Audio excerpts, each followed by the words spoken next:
La lección número 5. Sacramento de Dios en el mundo. En la lección anterior hemos visto ciertas ideas globales. 1. La redención del hombre consiste en que Cristo lo transforma en la nueva criatura. 2. Esa transformación en la nueva criatura solo ocurre mediante su incorporación al cuerpo místico de Cristo. 3. La redención de todos los hombres solo se realiza por su constitución en cuerpo místico de Cristo. Recordaremos que en la Iglesia existen dos elementos, el misterio y la historia. Estas dos realidades hacen que la Iglesia sea a la vez visible y espiritual. Es necesario que pongamos atención a estas dos características, porque existen dos peligros que han afectado a muchos. Por una parte, se llegó a conceptuar erróneamente a la Iglesia tan solo como una realidad mística y espiritual, con lo que se quitaba su universalidad y, más grave aún, su función esencial de ser instrumento de salvación para el mundo. De otra parte, también se conceptuó a la Iglesia como si los dos elementos divinos y humanos constituyeran una división de la misma Iglesia, por una lo carismático y por otra lo jerárquico.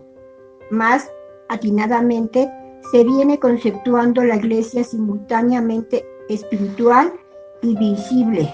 La Iglesia es una comunidad que se encarna en la historia humana y Cristo la quiere comunidad de fe, de esperanza y de amor, con una estructura visible aquí en la tierra. Existe así dos elementos, uno invisible y otro visible, que se distingue bien uno del otro. Y sin embargo, en la Iglesia persiste una característica, la unidad. La Iglesia es sacramento de unidad. Sacramento es un signo sensible, instituido por Cristo para conferir gracia. Hemos dicho que el Señor quiso dar su gracia, pero de manera que por los sentidos sintiéramos algo fuera de lo común, de manera que por esa sensación nos daremos cuenta de que recibimos la gracia que escapa a nuestro sentido. Recordamos esto, ya podemos entender cómo la Iglesia es un sacramento de unidad, porque produce la unidad entre los hombres, una dispensación de Dios que combate la desunión que produjo el pecado. Esta unión que la Iglesia va realizando se verifica en dos aspectos, la unidad y la unicidad. La unidad mira a la esencia de la Iglesia, es la realidad invisible mística que se une al elemento visible humano, histórico, de modo encarnado, vivo y operante.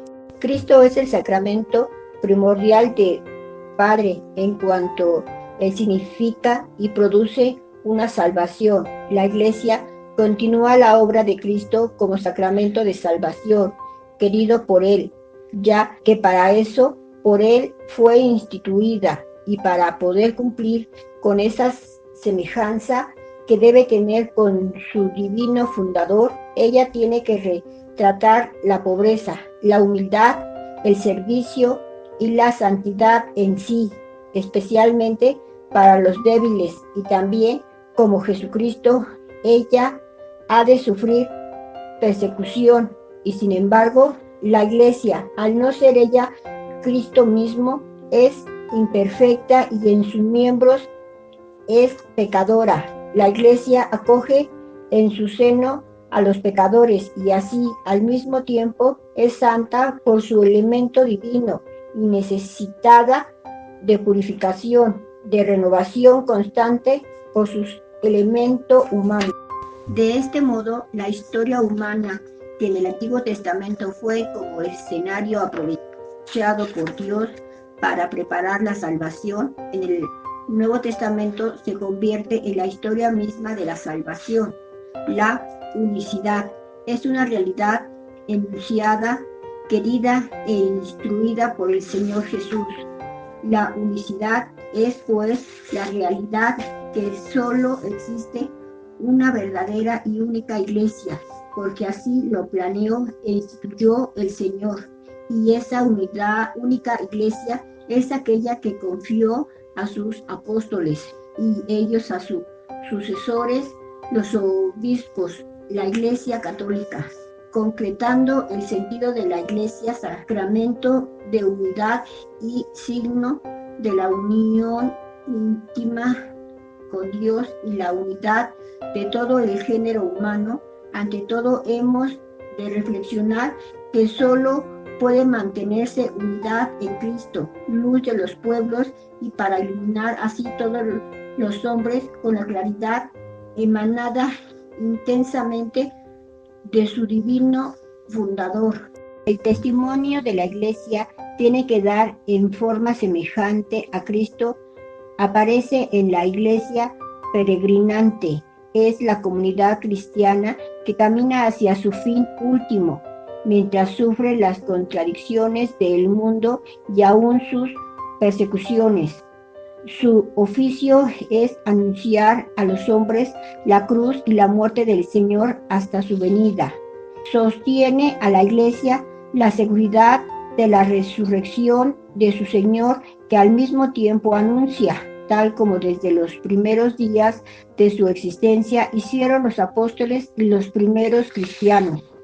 San Pablo ilustra así la idea de la edificación, Efesios 2, 19 al 22. Así pues, sois conciudadanos de los santos y familiares de Dios, edificados sobre el cimiento de los apóstoles y profetas, siendo la piedra angular mismo, en quien toda edificación se eleva hasta formar un templo santo en el Señor.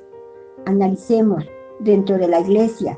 Sus miembros hemos de sentir a la Iglesia como algo propio, siendo entre nosotros hermanos, si se la ve como una familia en que Dios es el Padre, ciudadanos si se la compara con la patria, en la que ninguno es extranjero.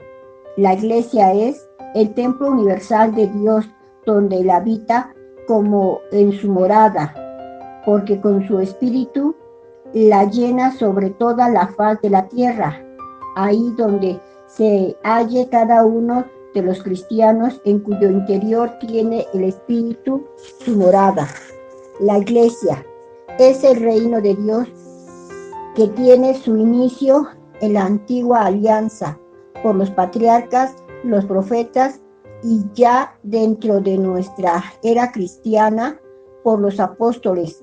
La verdadera Iglesia es la que cimienta sobre ese pasado siempre renovado hasta la consumación de los siglos. En este edificio sin igual, Cristo es la piedra angular. En la Iglesia, por la obra de Cristo, todos sus miembros se unirán en el amor que se alimenta en aquel amor que quien nos amó el primero y por amor se entregó a la muerte. Es claro, para que pueda darse esa comunidad de intereses y de interacción, deben cumplirse una serie de condiciones. Tales condiciones son: capacidad de amor, que permite existir la comunión por la cual unos gozan de los bienes de los otros; capacidad de perdón, indispensable para que, haciendo a un lado la contemplación de los inevitables defectos de los hermanos, aprendamos a apreciar sus cualidades; capacidad de admiración, que nos ayude a tratar de imitar las virtudes de ellos; capacidad de docilidad, para aceptar la autoridad de quien dirige la comunidad, pese a los desaciertos que en él puedan estar presentes; capacidad de entrega, la que nos hace olvidar el mío debido a la donación de los bienes propios en beneficio de la comunidad; capacidad de servicio, donde es la persona misma, el yo, lo que se entrega a los hermanos. Todas estas posiciones necesarias para la unidad fueron enseñadas de palabra y con el ejemplo por Jesús Maestro.